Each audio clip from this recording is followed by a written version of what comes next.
Assalamu alaikum and welcome to Lawits. Today we have come up with another source of law that is precedent.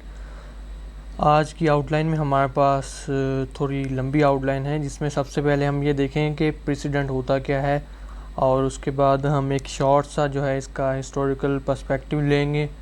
फिर हम पाकिस्तान में present position देखें कि आज के दौर में प्रेसिडेंट्स पाकिस्तान के कॉन्स्टिट्यूशन के अंदर कहाँ स्टैंड करते हैं, क्या पोजीशन है इनकी पाकिस्तान में। फिर उसके बाद हम क्लासिफिकेशन की तरफ चलेंगे प्रेसिडेंट की, and then parts of a precedent या फिर डिसीज़न को हम डिस्कस करेंगे जिसमें हमारे पास दो पार्ट्स आते हैं, obiter डिक्टा and ratio डिसिडेंडी। And then हम जो है प्रेसिडेंट्स डिसरिगार्ड किस तरीके से किए जाते हैं, उसके दो मेथड्स होते हैं वो हम देखेंगे। और उसके बाद कुछ ऐसे सर्कमस्टेंसेस होते हैं जो कि किसी भी बाइंडिंग प्रेसिडेंट की फोर्स को डिस्ट्रॉय या फिर वीक करते हैं, तो उन सर्कमस्टेंसेस को हम डिस्कस करेंगे। फिर उसके बाद सबसे आखिर में हम एडवांटेजेस और डिसएडवांटेजेस डिस्कस करेंगे प्रेसिडेंट्स के। तो चलें शुरू करते हैं। What is president? प्रेसिडेंट क्या है? प्रेसिडेंट एक केस लॉ होता है या फिर जजमेंट लॉ होता है, जिसे मुराद ये है कि कोई भी ऐसा कानून जो कि जजेस बनाएं या जजेस के फ़ैसलों के थ्रू जो कि डेवलपमेंट में आए उसे हम प्रेसिडेंट कहते हैं। अगर इसकी हम कानून के अलावा ही डेफिनेशन देखें प्रेसिडेंट की, तो कोई भी कुछ कहा गया हो या कोई काम किया गया हो जिसको आने वाले वक्त में एज अथॉरिटी जो है हम कोर्ट या फिर साइट कर सकें, उसको हम प्रेसिडेंट कहते हैं। अगर इसकी लीगल मीनिंग देखें तो लीगल मीनिंग के हिसाब से इसकी डेफिनेशन ये होगी कि प्रेसिडेंट कोई भी एक ऐसा जुडिशल डिसीज़न होता है, कोर्ट का कोई भी ऐसा फ़ैसला होता है जो कि किसी लीगल रूल को इस्टेब्लिश करता है आने वाले केसेस के लिए, कि एक कोर्ट ने फ़ैसला दिया, एक लीगल रूल वो फिर इस्टेब्लिश हो जाता है जो कि आने वाले सब्सिक्वेंट केसेस में उसको एज अथॉरिटी साइड किया जाएगा और उन पर वो अप्लाई किया जाएगा। ये बेस करता है डॉक्ट्राइन ऑफ स्टेट डिसीज़ के ऊपर, जिसका मतलब ये होता है कि to stand by things decided, कि अगर वो चीज़ जिसका फ़ैसला हो चुका है आपने उसके साथ डटे रहना है, खड़े रहना है, उससे आपने छोड़ना नहीं है। तो इसके ऊपर doctrine of precedent, doctrine of stare decisis ये हमें कहता है। According to Black's law dictionary जो है इसकी डेफिनेशन कुछ इस तरीके से है कि rule of law established for the first time by a court for a particular type of case and thereafter referred for deciding similar cases, कि एक ऐसा रूल ऑफ लॉ जो कि कोई कोर्ट किसी पर्टिकुलर टाइप ऑफ केस में establish करती है और उसको आने वाले सिमिलर केसेस में रेफ़र किया जाता है उन केसेस का फ़ैसला करने के लिए। ऐसे किसी भी किस्म के लॉ को, रूल को हम प्रेसिडेंट कहते हैं। अब इसका हम हिस्टोरिकल पर्सपेक्टिव देखते हैं कि इसकी डेवलपमेंट किस तरीके से हुई। प्रेसिडेंट जो था वो as a source of law generate हुआ ब्रिटिश कॉमन लॉ सिस्टम से। अगर दूसरे लफ्ज़ों में, आसान लफ्ज़ों में मैं इसको बताऊं तो कॉमन लॉ का एक मॉडर्न या फिर मॉडिफाइड नाम जो है वो प्रेसिडेंट है। ये source of law Aahista Aahista वक्त के साथ बन गया, लेकिन यहाँ सवाल ये पैदा होता है कि ये सब कॉन्टिनेंट इंडिया में किस तरीके से आया। जी बिल्कुल, जब यहाँ पर ब्रिटिश राज होता था, ब्रिटिश हुक्मरानी करते थे, उस दौर में ब्रिटिश से हमें ये वाला डॉक्ट्राइन मिल गया, डॉक्ट्राइन ऑफ प्रेसिडेंट, जो कि यहाँ प्रैक्टिस किया जाने लगा उनके रूल की वजह से। फिर उसके बाद इसको लीगल शक्ल में लाया गया गवर्नमेंट ऑफ इंडिया एक्ट के थ्रू, जिस एक्ट के अंदर फेडरल कोर्ट और प्रीवी काउंसिल बनी और उन काउंसिल के जो फैसले हुआ करते थे, डिसीजंस थे, वो दूसरी सब कॉन्टिनेंट इंडिया की जो दूसरी कोर्ट्स थी उनके ऊपर बाइंडिंग करार दिए गए थे गवर्नमेंट ऑफ इंडिया एक्ट 1935 में। ये वही एक्ट है जो कि पाकिस्तान ने एज आ इंटरिम कॉन्स्टिट्यूशन भी अडॉप्ट किया था और इंडिया में भी ये एज आ कॉन्स्टिट्यूशन पहले चला था। तो इसको एज आ कॉन्स्टिट्यूशन अडॉप्ट करने की वजह से हमारे जो उसके बाद से 1956 का कॉन्स्टिट्यूशन आया, 1962 का आया, 1973 का आया, उन सब में इसके प्रिंसिपल्स पाए जाते हैं, जिनमें से डॉक्ट्राइन ऑफ प्रेसिडेंट एक प्रिंसिपल है। जैसे जैसे फिर वक्त गुज़रता गया इसकी इम्पोर्टेंस और बढ़ती गई और आहिस्ता आहिस्ता ये जो है एक सोर्स, बल्कि अगर हम ये कहना भी गलत नहीं होगा कि एक प्राइमरी सोर्स ऑफ लॉ ये बन चुका है आज के दौर में। Precedents and constitution of Pakistan. अब हम ये देखते हैं कि पाकिस्तान में एट प्रेजेंट प्रेसिडेंट्स की क्या पोजीशन है, क्या वैल्यू है। हमारे आइन के आर्टिकल 189 के तहत सुप्रीम कोर्ट के जितने भी फैसले होंगे वो बाइंडिंग होंगे दूसरी कोर्ट्स के ऊपर, और जो आर्टिकल 201 के मुताबिक हाई कोर्ट्स के जितने भी फैसले होंगे वो हाई कोर्ट के जितनी भी सबऑर्डिनेट कोर्ट्स होंगी उनके ऊपर बाइंडिंग होंगे। इन दोनों आर्टिकल्स के कंटेंट सेम ही है।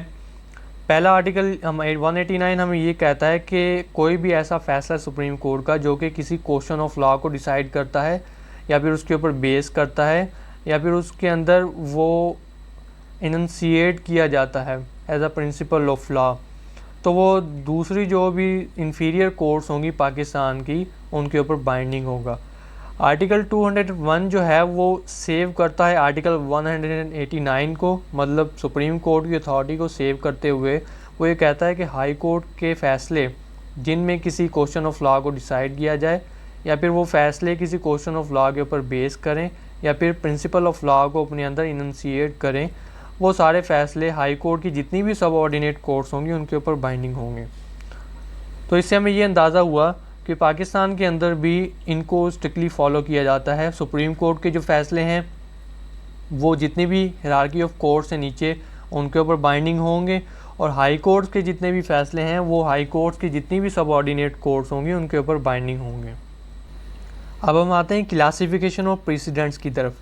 बेसिकली प्रेसिडेंट्स को दो डिवीज़न्स में क्लासीफाई किया जाता है, जिसमें सबसे पहले हमारे पास है according to nature of the rule laid down, कि प्रेसिडेंट की नेचर के हिसाब से, उसकी एग्जिस्टेंस की नेचर के हिसाब से इसकी दो काइंड्स होती हैं, दो क्लासिफिकेशन है फर्दर, जिसमें हमारे पास सबसे पहले है ओरिजिनल प्रेसिडेंट्स एंड सेकंड है डिक्लेरेटरी प्रेसिडेंट्स। सेकंड क्लासिफिकेशन हमारे पास प्रेसिडेंट की है according to the influence exercised by them on the course of future decisions, कि इन प्रेसिडेंट्स का मुस्तकबिल में आने वाले केसेस के ऊपर क्या असर होगा, क्या अथॉरिटी होगी, उसके हिसाब से भी फिर फर्दर इसकी दो काइंड्स होती हैं, जिसमें सबसे पहले हमारे पास अथॉरिटेटिव प्रेसिडेंट्स होते हैं एंड सेकंड काइंड हमारे पास है परसुएसिव प्रेसिडेंट्स। अथॉरिटेटिव प्रेसिडेंट्स को फर्दर फिर दो काइंड्स में क्लासीफाई किया जाता है, जिसमें पहली है absolutely authoritative precedents and second है कंडीशनली अथॉरिटेटिव प्रेसिडेंट्स। तो चलिए आइए इनका मुआयना करते हैं। प्रेसिडेंट की पहली क्लासिफिकेशन हमारे पास है according to nature of the rule laid down. इसमें जैसे कि हमने डिस्कस किया दो काइंड्स होती हैं, ओरिजिनल प्रेसिडेंट्स और डिक्लेरेटरी प्रेसिडेंट्स। ओरिजिनल प्रेसिडेंट्स वो वाले प्रेसिडेंट जहाँ पर कोर्ट के पास कोई भी पहले से फैसला मौजूद नहीं था जिसको वो फॉलो करे, या फिर कोई भी ऐसा डिसीज़न पहले नहीं हुआ था आज से पहले, तो जो भी वो जज, वो कोर्ट जो कुछ भी डिसाइड करेगा किसी केस के अंदर, जो भी वो रूल इस्टेब्लिश करेगा, वो एक प्रेसिडेंट तो होगा लेकिन वो ओरिजिनल प्रेसिडेंट कहलाएगा। क्यों? क्योंकि उससे पहले उस नेचर का, उस नौइयत का फ़ैसला रिकॉर्ड पर अवेलेबल नहीं था। ये मदद करता है न्यू लॉज को बनाने के लिए और जो कि फॉलो होते हैं फिर आने वाले केसेस में। सेकंड काइंड हमारे पास जो थी declaratory precedent. Declaratory precedent oppose होते हैं ओरिजिनल प्रेसिडेंट के। यहाँ पर क्या होता है इस कैटेगरी में कि प्रेसिडेंट फैसला जो है आपके पास पहले ही एग्जिस्ट कर रहा होता है, न्यूली क्रिएट नहीं होता, बल्कि यहाँ पर एक प्रेसिडेंट को जो है वो अप्लाई किया जाता है, एग्जिस्टिंग प्रेसिडेंट को किसी पर्टिकुलर केस के ऊपर अप्लाई किया जाता है। इसमें हमारे पास ये होता है कि किसी एग्जिस्टिंग लॉ को हम डिक्लेयर करते हैं और उसको प्रैक्टिस में लेकर आकर किसी न्यू केस के ऊपर जो है अप्लाई कर देते हैं। तो इस तरीके से ये न्यू लॉ तो नहीं बनाता बल्कि एक एग्जिस्टिंग लॉ को जो है किसी न्यू केस के ऊपर अप्लाई करता है। फिर उसके बाद हमारे पास सेकंड जो क्लासिफिकेशन आती है वो है according to influence exercised by them on the course of future decision. मुस्तकबिल में आने वाले फ़ैसलों पर ये किस तरीके से असरअंदाज होते हैं, इनकी अथॉरिटी क्या होती है, उनके ऊपर बाइंडिंग होते हैं नहीं होते हैं, उसके हिसाब से फिर सेकंड क्लासिफिकेशन है हमारी, जिसमें हमने पहले भी देखा एक होती है अथॉरिटेटिव और सेकंड हमारे पास होती हैं परसुएसिव प्रेसिडेंट। सबसे पहले हम अथॉरिटेटिव प्रेसिडेंट्स को देखते हैं। एक जो अथॉरिटेटिव प्रेसिडेंट होता है वो जज के ऊपर बाइंडिंग होता है, जज अंडर ऑब्लिगेशन होता है कि उसने उस प्रेसिडेंट को, अथॉरिटेटिव प्रेसिडेंट को फॉलो करना है रिगार्डलेस ऑफ देयर अप्रूवल, कि भले वो उसको एसेंट दे या ना दे, उसकी मर्ज़ी हो या ना हो, वो उसे इनकार नहीं कर सकता है। वो अंडर ऑब्लिगेशन है कि उसने फॉलो करना है तो करना है। ऐसे किसी किस्म के प्रेसिडेंट को हम अथॉरिटेटिव प्रेसिडेंट कहते हैं। इसमें हमारे पास सुपीरियर कोर्ट्स के फ़ैसले आ जाते हैं जो कि हायरार्की ऑफ कोर्ट्स के तहत एक पर्टिकुलर ऑर्डर के तहत जो है कोर्ट्स के ऊपर बाइंडिंग होते हैं। जैसे कि हायरार्की ऑफ कोर्ट्स से क्या मुराद है? हायरार्की ऑफ कोर्ट्स से मतलब एक कोर्ट्स का एक ऑर्डर बना होता है हमारे पास कि एक सुपीरियर कोर्ट है, फिर उसके बाद उससे लेस इन्फीरियर कोर्ट है, फिर उसके बाद लेस इन्फीरियर कोर्ट है। इस तरीके से अगर हम पाकिस्तान की बात करें तो पाकिस्तान में सबसे सुपीरियर कोर्ट हमारे पास सुप्रीम कोर्ट ऑफ पाकिस्तान है, जिसकी प्रिंसिपल सीट इस्लामाबाद में है। और उसके बाद हमारे पास हाई कोर्ट्स हैं सारे प्रोविंसेस के अंदर और इस्लामाबाद की कैपिटल टेरिटरी के अंदर। सबसे ऊपर सुप्रीम कोर्ट, फिर हाई कोर्ट्स आ गई सारी हमारे पास। हाई कोर्ट्स के नीचे फिर हमारे पास आ जाती हैं डिस्ट्रिक्ट कोर्ट्स, फिर डिस्ट्रिक्ट कोर्ट्स की सब डिविजन्स होती हैं नीचे। इस तरीके से चलता जाता है। हाई कोर्ट के साथ साथ जो है हमारे पास दूसरी ट्राइब्यूनल्स वगैरह भी होती हैं। डिस्ट्रिक्ट कोर्ट्स के साथ भी हमारे पास दूसरी स्पेशल कोर्ट्स और ट्राइब्यूनल्स वगैरह भी होती हैं। तो ये कोर्ट्स की हायरार्की बनी हुई है जिसके तहत जो है डिसीजंस फॉलो किए जाते हैं। अगर सुप्रीम कोर्ट ने, जो कि सबसे अबव है, उसने कोई फ़ैसला दे दिया तो वो हाई कोर्ट्स पर, सारी ट्राइब्यूनल्स पर, डिस्ट्रिक्ट कोर्ट्स के ऊपर बाइंडिंग होगा और उसको हम अथॉरिटेटिव प्रेसिडेंट कह सकते हैं। फिर अथॉरिटेटिव प्रेसिडेंट को फर्दर जो है 2 कैटेगरीज़ में क्लासीफाई किया गया है, जिसके अंदर पहले हमारे पास आता है absolute authoritative precedent and second है conditionally authoritative precedents. Absolutely authoritative precedents जो हैं उनमें हमारे पास ये होता है कि वो एब्सोल्यूटली बाइंडिंग होते हैं, भले वो अनरीज़नेबल हों या फिर इरेनियस हों, उसके बावजूद जो है वो एब्सोल्यूटली बाइंडिंग होते हैं और कोर्ट ने इनको लाजमन फॉलो करना होता है। तो जैसे कि हमने पहले जिक्र किया कि एक सुपीरियर कोर्ट जो है कोई फ़ैसला दे देती है तो वो एक एब्सोल्यूट अथॉरिटी रखता है सारी इन्फीरियर या फिर सबऑर्डिनेट कोर्ट्स के ऊपर। जैसे सुप्रीम कोर्ट का फ़ैसला हाई कोर्ट्स और दूसरी सबऑर्डिनेट कोर्ट्स के ऊपर बाइंडिंग होता है। इसी तरीके से अगर सेम रैंक की कोर्ट्स आ जाएँ हमारे पास, जैसे 2 हाई कोर्ट्स आ गई, तो उसमें क्या होता है कि एक फुल बेंच ने जो फ़ैसला दिया है वो बाइंडिंग होगा किसी दूसरी बेंच जो कि प्रिजाइड की गई 2 या 2 से ज़्यादा जजेस से, और उसके साथ साथ सबऑर्डिनेट कोर्ट्स पर भी वो बाइंडिंग होगा। जैसे कि अगर हम इसकी एग्जांपल लें तो एक फुल बेंच हाई कोर्ट है, एक जो है हाई कोर्ट है जो 2 बेंच या फिर 3 बेंच है। तो उसमें क्या होता है कि हमारे पास जो फुल बेंच हाई कोर्ट ने फ़ैसला दिया वो 2 बेंच और 3 बेंच जजेस के हाई कोर्ट के ऊपर भी बाइंडिंग होगा, और उसके साथ साथ जो उस हाई कोर्ट की सबऑर्डिनेट कोर्ट्स होंगी उनके ऊपर भी वो फ़ैसला एब्सोल्यूटली जो है वो अथॉरिटेटिवली बाइंडिंग होगा। तो उसको हम जो है एब्सोल्यूटली अथॉरिटेटिव प्रेसिडेंट की कैटेगरी में लेकर आएंगे। सेकंड काइंड फिर हमारे पास अथॉरिटेटिव प्रेसिडेंट की आती है कंडीशनली अथॉरिटेटिव प्रेसिडेंट्स। इसमें ये होता है कि प्रेसिडेंट्स जो हैं वो बाइंडिंग तो होते हैं, जनरली एब्सोल्यूटली बाइंडिंग होते हैं, अथॉरिटेटिव होते हैं, लेकिन सर्टेन स्पेशल या फिर सर्टेन सर्कमस्टेंसेस में ऐसे किस्म के जो फ़ैसले होते हैं वो गलत होने की शक्ल में या फिर अगेंस्ट द लॉ या फिर अगेंस्ट द रीज़न होने की वजह से कोर्ट जो है उनको डिसरिगार्ड भी कर सकती है। ऐसे किस्म के फ़ैसलों को हम कंडीशनली अथॉरिटेटिव प्रेसिडेंट्स की कैटेगरी में लेकर आते हैं। अथॉरिटेटिव प्रेसिडेंट्स देख लिया हमने, उसकी 2 काइंड्स हमने देख ली। फिर उसके बाद हमारे पास सेकंड जो काइंड आती है according to influence exercise by them on course of future decision में, वो हमारे पास है परसुएसिव प्रेसिडेंट्स। परसुएसिव प्रेसिडेंट से मुराद है कि एक ऐसा प्रेसिडेंट जो कि जज के ऊपर बाइंडिंग नहीं होता और जज अंडर ऑब्लिगेशन नहीं होता कि वो उसको फॉलो करे, लेकिन वो अगर चाहे तो उसे कंसीडर कर सकता है, कंसीडरेशन में अपनी ले सकता है। इसमें हमारे पास decision of same rank courts आ जाते हैं, डिसीजंस ऑफ इन्फीरियर कोर्ट्स आ जाते हैं कि जैसे कोई सुपीरियर कोर्ट जो है वो किसी इन्फीरियर कोर्ट का फ़ैसला फॉलो कर लेती है, वो उसके ऊपर बाइंडिंग तो नहीं होता लेकिन अपनी मर्ज़ी से वो जो है उसको कंसिडर कर लेती है। फॉरेन जजमेंट्स होगी, जैसे जजमेंट्स ऑफ यूएस, यूके या फिर इंडिया, जो फॉरेन कंट्रीज़ की जजमेंट्स होगी वो भी बाइंडिंग नहीं होती लेकिन as a persuasive nature courts उन्हें कंसिडर कर सकती हैं। तो ये थी हमारे पास क्लासिफिकेशन ऑफ प्रेसिडेंट्स। अब हम देखते हैं पार्ट्स ऑफ प्रेसिडेंट या फिर डिसीजन। किसी भी फैसले के पार्ट्स होते हैं जो कि फेमसली नोन है रेशियो डिसिडेंडी एंड ऑर्बिटर डिक्टा। ये बहुत ही एक किस्म की एम्बिगिटी किस्म का कॉन्सेप्ट होता है जो कि काफ़ी स्टूडेंट को समझ में नहीं आता। सिंपली जो रेशियो डिसिडेंडी होता है वो जजमेंट का वो वाला पार्ट होता है जो कि बाइंडिंग होता है, और ऑर्बिटर डिक्टा नॉन बाइंडिंग होता है, परसुएसिव नेचर का होता है। रेशियो डिसिडेंडी की अगर हम लिटरल मीनिंग देखें तो रेशियो का मतलब होता है रीज़न, डिसिडेंडी का मतलब होता है डिसीजंस। ये एक लैटिन फ्रेज है जिसका मतलब बनता है रीजंस फॉर डिसीजन, कि किसी भी केस का फैसला करने के पीछे कौन सी वजूहत थी। रेशियो डिसिडेंडी जजमेंट का वो पार्ट होता है जो कि बाइंडिंग होता है, और वो एक लीगल रूल को, एक लीगल प्रिंसिपल को इस्टेब्लिश करता है एक फ़ैसले के ज़रिए, जो कि आने वाले फ़ैसलों में जो जिन कोर्ट्स के ऊपर, जिन जजेस के ऊपर बाइंडिंग होता है वो उसको फॉलो करती हैं।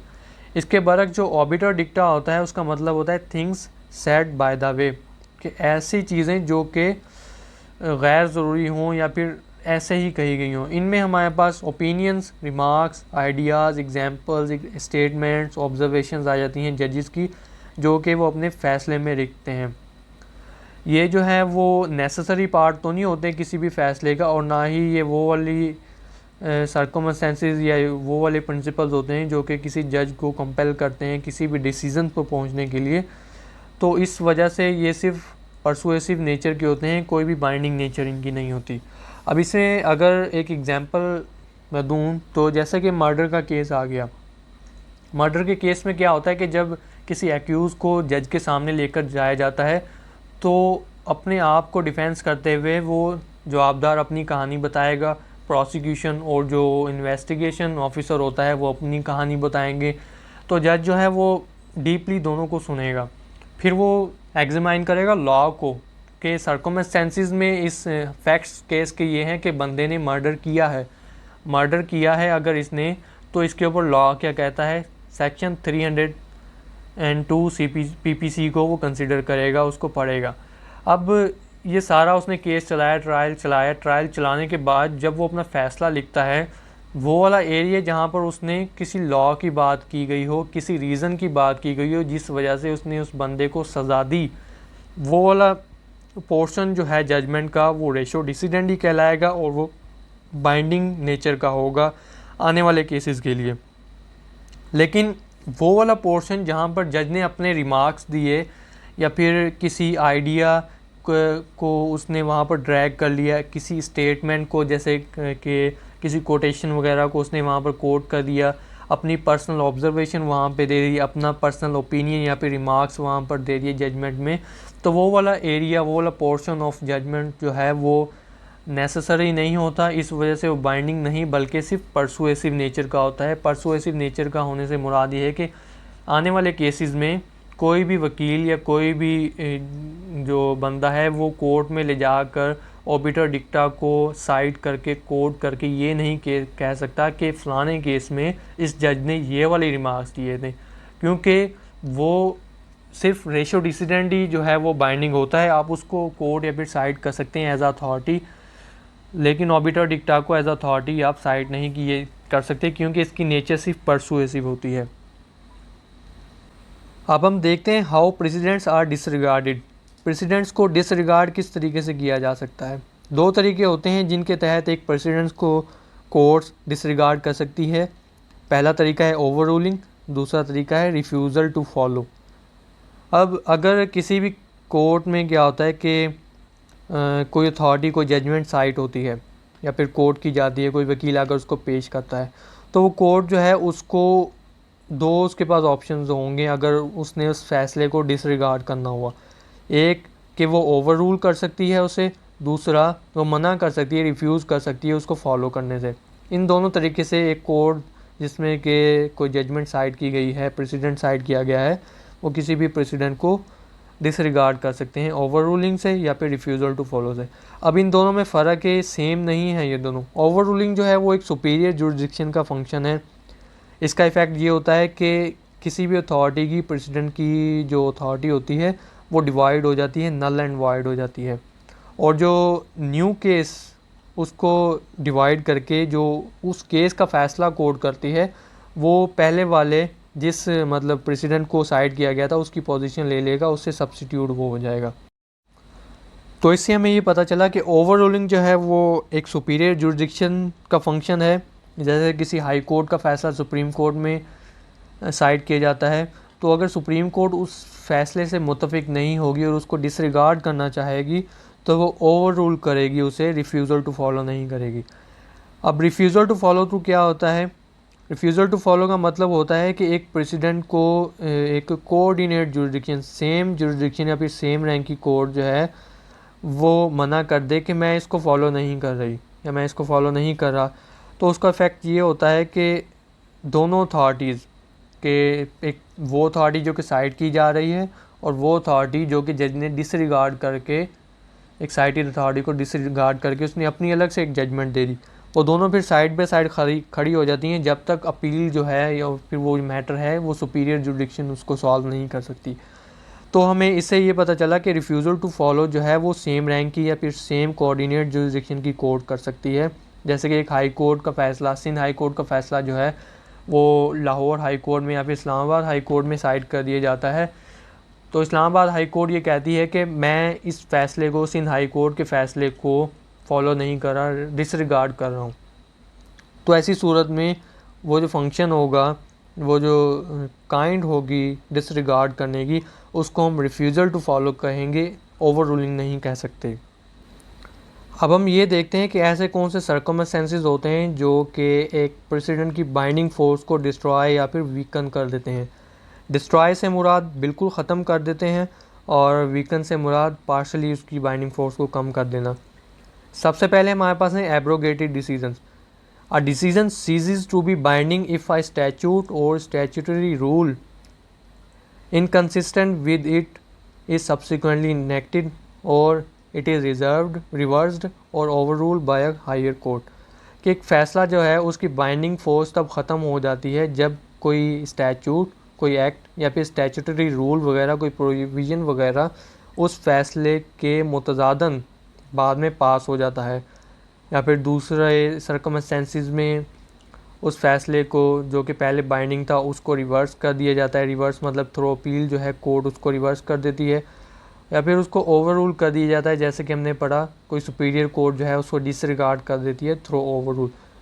तो इन तीनों सर्कमस्टेंसेस में जो है एक डिसीजन एब्रोगेट हो जाता है और उसकी एक बाइंडिंग फोर्स जो होती है पहले वो सीज़ हो जाती है, डिस्ट्रॉय हो जाती है। सेकंड हमारे पास है इग्नोरेंस ऑफ ए स्टैचूट, कि एक ऐसा फ़ैसला भी बाइंडिंग नहीं होगा जो कि किसी भी स्टैचूट, लॉ फिर या फिर लेजिस्लेशन या रूल के मुतज़ादन पास किया गया, उसको इग्नोर करते हुए पास किया गया। थर्ड हमारे पास है affirmation and reversal on a different ground. A precedent loses its authority when a higher court either affirms or reverses the judgment of a lower court on a ground different from that on which the judgment rests।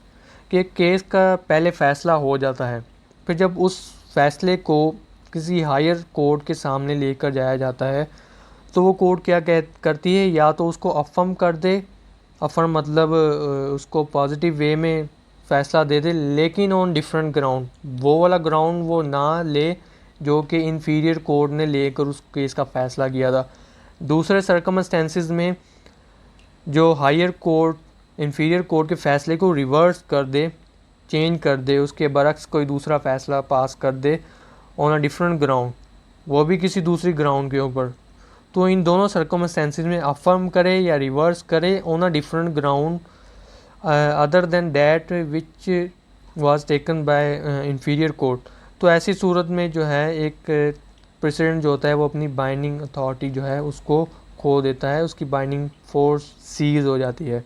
Four kind हमारे पास है inconsistent with decisions of a high court. एक president जो है वो तभी अपनी value खो देता है जब वो किसी हायर कोर्ट के फ़ैसले के मुतज़ाद हो जाता है। कि इन्फीरियर कोर्ट ने एक फ़ैसला दिया जो कि ऑपोजिट था इन्फीरियर कोर्ट के फ़ैसले के, वो पहले ही ऑपोजिट था या फिर बाद में किसी फॉर एग्ज़ाम्पल सुपीरियर कोर्ट क्या करती है, बाद में कोई ऐसा डिसीज़न दे देती है जो कि इन्फीरियर कोर्ट के पहले से दिए हुए फ़ैसले के मुतज़ाद हो।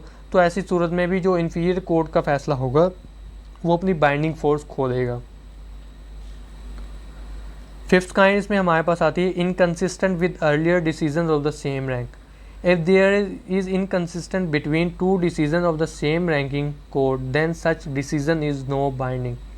यहाँ पर बात ये कर रहा है कि इनकन्सिस्टेंसी जब आ जाए दो सेम रैंक कोड के फैसलों में, तो ऐसी सूरत में भी वो जो फैसले होते हैं वो अपनी बाइंडिंग फोर्स को खो देते हैं। एरोनियस डिसीजंस, गलत फैसले, decisions being found on wrong principles और being in conflict with fundamental principles of common law loses their value. कि ऐसे फैसले जो कि रॉन्ग प्रिंसिपल्स पर बेस करते हों, रीज़न के ख़िलाफ़ हों या फिर कॉमन लॉ के फंडामेंटल प्रिंसिपल्स के अगेंस्ट जा रहे हों, उनकी वैल्यू को डिसरिगार्ड कर रहे हों, ऐसे फैसले भी बाइंडिंग नहीं होते, उनकी बाइंडिंग फोर्स जो है वो वीक हो जाती है। सेवन्थ काइंड हमारे पास है प्रेसिडेंट्स सब साइलेंशो। सब साइलेंशो जो है एक लैटिन टर्म है जिसका मतलब है इन साइलेंस। ऐसे फैसले इन साइलेंस जो है रिगार्ड किए जाते हैं जिनमें कोर्ट जो है वो एक्चुअल पॉइंट ऑफ लॉ, कोई पर्टिकुलर पॉइंट ऑफ लॉ को परसीव या फिर डिटेक्ट नहीं कर पाती, या फिर वो उसके दिमाग में नहीं आता किसी भी वजह से। तो ऐसा कोई भी फैसला अगर पास हो जाता है उसे हम कहते हैं पास सब साइलेंशो, कि इसको इन साइलेंस पास किया गया है, किसी पर्टिकुलर पॉइंट ऑफ लॉ को डिटेक्ट किए बगैर, परसीव किए बगैर जो है ये फ़ैसला पास किया गया है। तो ऐसे किस्म के जो भी फ़ैसले होते हैं वो भी अपनी बाइंडिंग फोर्स खो जाते हैं, क्योंकि रियल पॉइंट ऑफ लॉ को तो वो एड्रेस ही नहीं कर रहे, किसी और ही तरफ जा रहे होते हैं। एडवांटेजेस ऑफ प्रेसिडेंट्स, फ़ायदे क्या होते हैं प्रेसिडेंट्स के? सबसे पहले इसमें हमारे पास एडवांटेज ये आता है कि एक जो गुड लॉ होता है, स्ट्रॉन्ग लॉ होता है, वो सर्टेन होता है, उसमें कोई एम्बिगिटी वगैरह नहीं होती। तो प्रेसिडेंट जो है वो लॉ को सर्टेन करते हैं, जिस वजह से उनकी जो बाइंडिंग फोर्स है वो ज़्यादा हो जाती है किसी भी लॉ की। क्यों? क्योंकि एक प्रेसिडेंट में फैक्ट्स के ऊपर लॉ को अप्लाई किया जाता है, तो उस वहाँ पर जो है लॉ वो सर्टेन हो जाता है, उसमें जो एम्बिगिटीज़ वगैरह होती हैं वो उस कोर्ट के फैसले की वजह से, प्रेसिडेंट की वजह से ख़त्म हो जाती हैं। सेकंड हमारे पास एडवांटेज है precedent is judgement law hence more practical. चूँकि प्रेसिडेंट एक जज का बनाया हुआ लॉ होता है तो इस वजह से ज़्यादा प्रैक्टिकल होता है। जब लेजिस्लेचर्स लॉ बना रहे होते हैं तो वो प्रैक्टिकली तौर पर उसको अप्लाई नहीं कर रहे होते, बल्कि सिर्फ थ्योरी डेवलप कर रहे होते हैं या फिर उनको वर्ड्स में लिख रहे होते हैं। उनको जो असल शक्ल में लेकर आता है वो एक जज लेकर आता है, जब वो अपना माइंड अप्लाई करके जुडिशली किसी केस का फैसला करता है। इस वजह से प्रेसिडेंट्स की जो अप्रोच होती है वो मोर प्रैक्टिकल होती है एज़ कम्पेयर टू इनैक्टमेंट्स या फिर लेजिस्लेशन। प्रेसिडेंट्स जो है वो जजेस को गाइड करते हैं, वो इस तरीके से कि जो आने वाले केसेस में जजेस अपने कोई भी एरर वगैरह कमिट ना करें, क्योंकि एक फ़ैसला होता है वो सर्टेन होता है। वो अगर कोई जज के सामने उसको कोर्ट या फिर साइड किया जाता है तो वो ब्रीफली उसको पढ़ता है, पढ़ने के बाद वो ये देखता है कि सुपीरियर कोर्ट ने इसके ऊपर क्या स्टैंस लिया था, तो उसका माइंड जो है वो जो इसमें एम्बिगिटीज़ वगैरह हो रही होती हैं, जो भी कन्फ्यूजन्स वगैरह हो रही होती हैं या फिर जो भी एरर्स वगैरह उसको एक्सपेक्टेड होते हैं, वो या तो काफ़ी हद तक कम हो जाते हैं या फिर बिल्कुल रिमूव हो जाते हैं प्रेसिडेंट्स की वजह से, क्योंकि एक एक्सप्लेन्ड केस जो है उसके सामने आ जाता है। प्रेसिडेंट जो है वो टाइम सेव करते हैं और कन्वीनियंस लेकर आते हैं किसी भी मसले के ऊपर, और इसकी वजह से जो है जजेस और जो लॉयर्स होते हैं वो मुशक्क़त से बच जाते हैं और उनका टाइम जो है वो बच जाता है। फिफ्थ एडवांटेज हमारे पास है कि जो भी बाइंडिंग प्रेसिडेंट्स होते हैं वो एक रूल को इस्टेब्लिश करते हैं जो कि स्टेबिलिटी को मेंटेन करने में मदद देता है। एक सुपीरियर कोर्ट ने जो फ़ैसला दे दिया, अब वो जब पूरे कंट्री में फॉलो किया जाएगा तो जितने भी केसेस, जिन लोगों के केसेस कोर्ट्स के सामने आ रहे होंगे, उनको एक ही नोयत से, एक ही डिसीज़न को फॉलो करते हुए, एक ही स्टैंस के ऊपर उनको सॉल्व किया जा रहा होगा। तो इस तरीके से एक स्टेबिलिटी जो है कंट्री के अंदर, मुल्क के अंदर, स्टेट के अंदर मेंटेन रहती है। अब हम देखते हैं कि डिसएडवांटेजेस क्या होते हैं प्रेसिडेंट्स के, नुकसानात कौन कौन से होते हैं, ड्रॉबैक्स वगैरह। इसमें सबसे पहले हमारे पास ये है कि प्रेसिडेंट्स हमारे पास जो है अंबार की शक्ल में आजकल मौजूद हैं। बहुत ज़्यादा प्रेसिडेंट्स हो गए हैं, बहुत ज़्यादा लॉ डाइजेस्ट आने लगी हैं, तो हमें ये पता लगाना मुश्किल हो जाता है कि सही फ़ैसला कौन सा है जो कि हम इस प्रेजेंट केस में अप्लाई करें। तो इस वजह से एक ये डिसएडवांटेज हो गया। सेकंड डिसएडवांटेज ये है कि कभी कभी ये होता है कि कोर्ट्स जो है वो ओपिनियन में कन्फ्लिक्ट कर जाती हैं। जैसे कि एक कोर्ट ने उन्हीं सर्कमस्टेंसेस के ऊपर कोई दूसरा फ़ैसला दिया, फिर किसी दूसरे इलाके की कोर्ट ने उन्हीं सर्कमस्टेंसेस के ऊपर कोई दूसरा फ़ैसला दिया। अब दोनों के ओपिनियन के ऊपर या फिर दोनों जजेस जो है उनकी मेंटल अप्रोच ना होने की वजह से वहाँ पर उनके दरमियान में उनके ओपिनियन में कन्फ्लिक्ट आ गया। तो इस वजह से एक प्रेसिडेंट जो है उसकी वैलिडिटी के ऊपर एक क्वेश्चन हो जाता है, एक डाउट हो जाता है कि अब इन दोनों में से हम कौन सा फ़ैसला फॉलो करें कि जिससे हम कोई भी एरर वगैरह कमिट ना करें। थर्ड एडवांटेज हमारे पास ये है कि अगर एक फ़ैसला सुपीरियर कोर्ट दे देती है और वो रॉन्ग एंड डिफेक्टिव होता है, उसमें कोई एरर वगैरह होता है, चूँकि कॉन्स्टिट्यूशन ये कह रहा है, डॉक्ट्राइन ऑफ स्टेट डिसीज़ ये कह रहा है कि सबऑर्डिनेट कोर्ट्स बाउंड हैं कि उन्होंने सुपीरियर कोर्ट्स के फ़ैसलों को फॉलो करना है। तो इन केस अगर कोई रॉन्ग या फिर डिफेक्टिव जजमेंट आ जाती है, वो सुप्रीम कोर्ट मजबूर, जो सबऑर्डिनेट कोर्ट होती है वो मजबूर होती है कि उसे उस फैसले को, सुपीरियर कोर्ट के फ़ैसले को फॉलो करना होता है। तो ऐसी सूरत में अगर वो गलत फ़ैसले को अप्लाई करके उस न्यू केस का फ़ैसला कर दे तो ऐसी सूरत में भी इनजस्टिस सर्व होगा, या फिर अगर वो ना करे तो इस तरीके से जो है कॉन्टेम्प्ट ऑफ कोर्ट का ख़दशा पैदा हो जाता है। तो दोनों सूरत में एक जज जो होता है, सबऑर्डिनेट जज, उसके लिए मुश्किलात पैदा हो जाती हैं। ये भी एक one of the main disadvantage है प्रेसिडेंट्स का। तो आज की इस वीडियो में हमने देखा कि प्रेसिडेंट्स क्या होते हैं, फिर उसके बाद हमने ये देखा कि इनकी डेवलपमेंट कहाँ से स्टार्ट हुई, कॉमन लॉ से स्टार्ट हुई, प्रेसिडेंट्स की पाकिस्तान में पोजीशन क्या है, आर्टिकल 189 सुप्रीम कोर्ट के डिसीजंस को बाइंडिंग करार देता है और आर्टिकल 201 जो है वो हाई कोर्ट के डिसीजंस को बाइंडिंग करार देता है। उसके बाद हमने क्लासिफिकेशन देखी प्रेसिडेंट्स की, जिसमें हमारे पास पहले 2 क्लासिफिकेशन थी, एक थी नेचर के हिसाब से, सेकंड थी हमारे पास इन्फ्लुएंस के हिसाब से। नेचर के हिसाब से जो क्लासिफिकेशन थी उसमें ओरिजिनल प्रेसिडेंट और डिक्लेरेटिव प्रेसिडेंट्स थे। फिर जो इन्फ्लुएंस के हिसाब से हमारे पास क्लासिफिकेशन थी उसमें अथॉरिटेटिव प्रेसिडेंट्स, परसुएसिव प्रेसिडेंट्स। फिर अथॉरिटेटिव की मज़ीद 2 काइंड्स थी जिनमें एब्सोल्युटली अथॉरिटेटिव और कंडीशनली अथॉरिटेटिव आ जाते हैं। उसके बाद हमने जो है पार्ट्स ऑफ अ प्रेसिडेंट को देखा कि कोई भी जजमेंट होती है उसमें 2 पार्ट्स होते हैं, रेशियो डिसीडेंडी, रीज़न फॉर डिसीजन, और ऑबिटर डिक्टा जो कि एक परसुएसिव नेचर का होता है। फिर उसके बाद हमने ये देखा कि प्रेसिडेंट को डिसरिगार्ड किस तरीके से किया जाता है, ओवर रूलिंग जो कि सुपीरियर जुरिडिक्शन है, और जो है रिफ्यूज़ल टू फॉलो जो कि कोऑर्डिनेट जुरिडिक्शन का फंक्शन होता है। हमने कुछ ऐसे सर्कमस्टेंसेस भी देखे जो कि किसी भी प्रेसिडेंट की बाइंडिंग फोर्स को कम कर देते हैं या फिर बिल्कुल ही डिस्ट्रॉय कर देते हैं।